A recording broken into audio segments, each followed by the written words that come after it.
নমস্कार বন্ধুরা, ম্যাজিক কিচেনে তোমাদের সবাইকে স্বাগত। আশা করছি তোমরা সবাই ভালো আছো, আমিও অনেক ভালো আছি। সামনেই জামাই ষষ্ঠী, তাই আমি আজ তোমাদের সঙ্গে শেয়ার করব জামাই ষষ্ঠীর স্পেশাল মাটন কারি রেসিপি। আশা করছি আমার আজকের রেসিপি তোমাদের ভালো লাগবে। তাহলে চলো আর দেরি না করে রেসিপিটা শুরু করা যাক। প্রথমে কড়াই গরম করে কড়াইয়ের মধ্যে দিয়ে দিয়েছি সর্ষের তেল। তেলটাকে বেশ ভালো করে গরম করে নেব। এরপর তেল গরম হয়ে গেলে তেলের মধ্যে দিয়ে দেব আলু।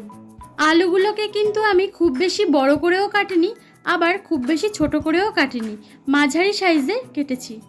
আলুগুলোকে উল্টে পাল্টে একটু সুন্দরভাবে ভেজে নিতে হবে। আলুগুলো আমার সুন্দরভাবে ভাজা হয়ে গেছে। এবার আলুগুলোকে তুলে নিচ্ছি।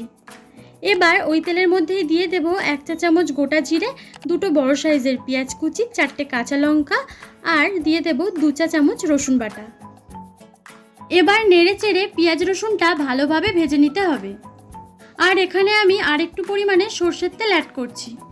পেঁয়াজটা ভাজা হয়ে কালারটা একটু চেঞ্জ হয়ে আসলেই এর মধ্যে দিয়ে দেব 1 চা চামচ হলুদ গুঁড়ো, স্বাদ মতো লবণ, 1 চা চামচ লঙ্কার গুঁড়ো, 1/2 চা চামচ জিরে গুঁড়ো আর সামান্য পরিমাণে গোলমরিচের গুঁড়ো। এবার মশলাগুলোকে ভালো করে কষিয়ে নিতে হবে। মশলাটাকে ভালো করে কষিয়ে নিয়েছি। এবার মাংসটাকে দিয়ে দেব।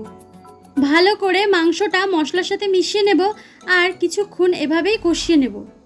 মাংসটা একটু কষানো হয়ে গেলে দিয়ে দেব 1 চা চামচ আদা বাটা।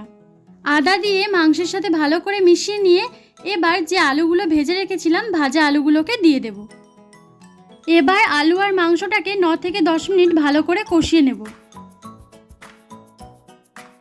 মাংস ভালো করে কষানো হয়ে গেলে দিয়ে দেব জল। জল দিয়ে খুন্তির সাহায্যে মশলা আর মাংসটাকে একসঙ্গে ভালো করে মিশিয়ে নেব। এই সময় তোমরা চাইলে মাংসটাকে প্রেসার কুকারে দিয়ে সেদ্ধ করে নিতে পারো। আমি কড়াইয়ের মধ্যে ঢাকা দিয়ে 20 মিনিট সেদ্ধ করে নেব। তোমরা চাইলে এইভাবেও করতে পারো।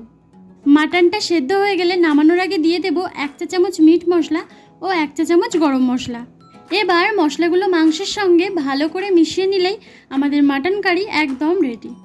আর তোমরাও এই জামাই ষষ্ঠীতে অবশ্যই এই রেসিপিটা বানিও আর আমাকে জানিও যে কেমন হয়েছে। আশা করছি আমার আজকের রেসিপি তোমাদের ভালো লেগেছে। ভালো লাগলে অবশ্যই ভিডিওটাকে লাইক করো, তোমার বন্ধুদের সঙ্গে শেয়ার করো আর তোমরা কেমন রেসিপি চাও সেটা আমাকে অবশ্যই কমেন্টে জানিও। আর নতুন বন্ধু হলে সাবস্ক্রাইব করতে একদম ভুলবে না। সবাই ভালো থেকো, বাই।